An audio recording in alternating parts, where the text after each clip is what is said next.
Thank you, thank you. I will ask you to do one favor to me. Please raise your right hand.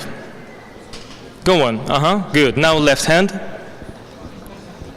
And now both. And clap. Good, that was nice. It's so easy to manipulate you, you know? Manipulations, yeah. You know, I'm sorry, can I have a clicker? Or we do not have one? Yeah, thank you. Yeah, some months ago I entered a bookshop and I saw this nice notebook. My brain just shut down. I grabbed it and went to a pay desk, and I didn't think why I need it and whether I need it. But finally, as a result, it was useless to me. It was just about nothing. I spent my money for nothing. And this is our brain and specific ways we perceive the information and how it makes us react on it. So, when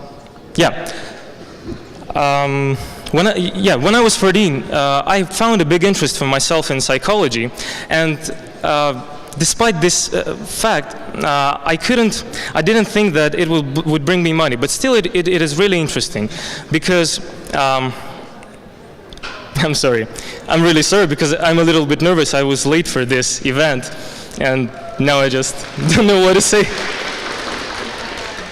Yes, and I found an interest in psychology, and the reason was one. I like to analyze everything in this world, and it was never enough for me to get the answer because it's so on my question why. So I was looking for answers in psychology in part, in context of human relationships and personal and human behavior. And later, as I said before, despite having such an interest, I didn't think that it would bring me money, and I just left it for some time because, well, psychotherapist, I don't think that it is quite okay.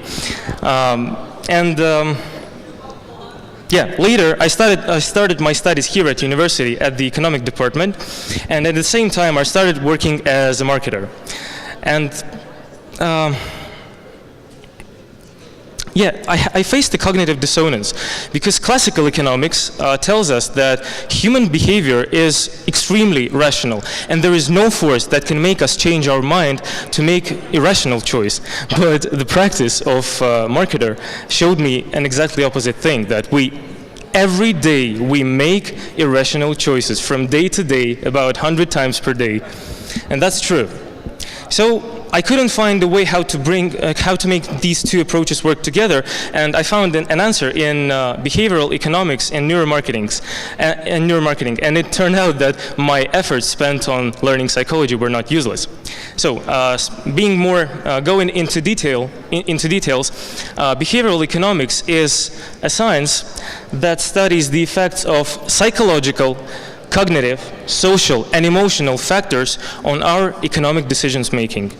And the best thing about behaviorism is that this science is not narrow-minded. It pulls lots of different approaches into one science and gives you an opportunity for a multi-structured analysis, understanding of irrational part of human behavior. Why are we irrational when we buy something, for example?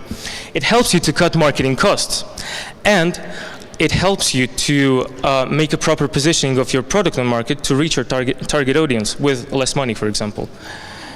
Yeah, and there is a science to support behaviorism. It is called neuromarketing, as I said. This is mostly about researching proper triggers that make our brain activate, and how we perceive different information, whether we like it or not.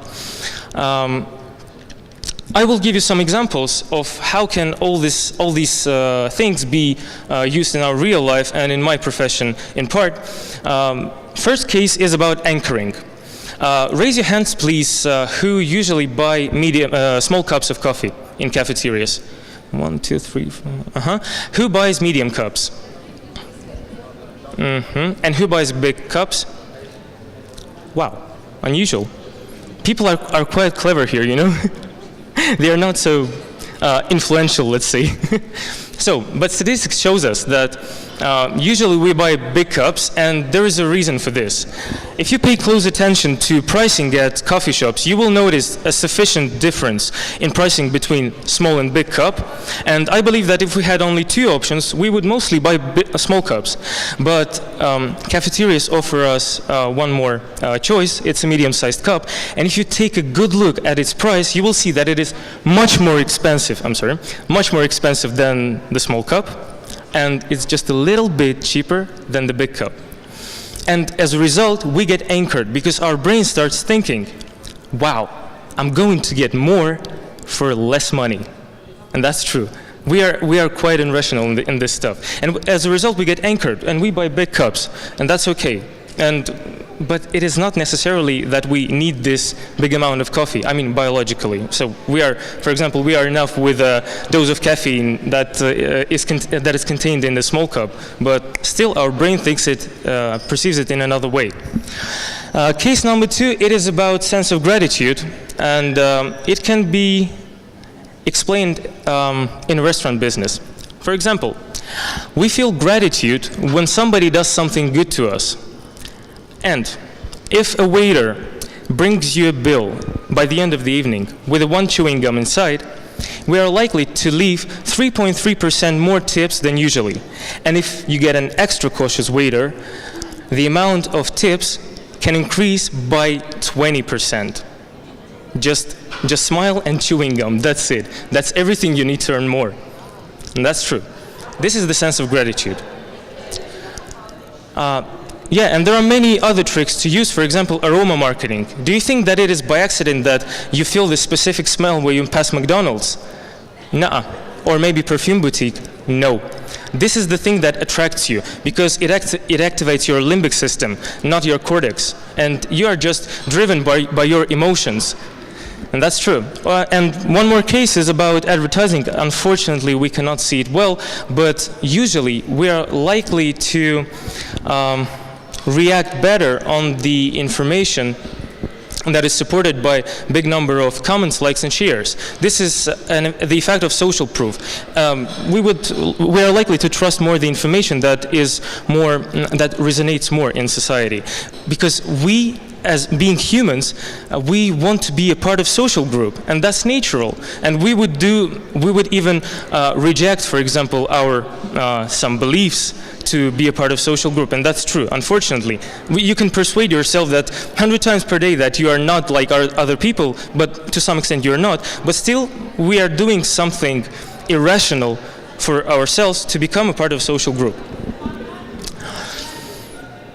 Once I had a consulting contract with a startup company on marketing issues, and actually I was shocked because when I saw their advertising drafts, it was just like from the previous century.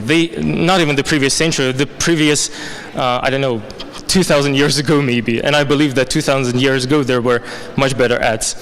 But still, they had no triggers and no calls for action for their target audience. And I'm not going to speak about their website. It wasn't good, let's say.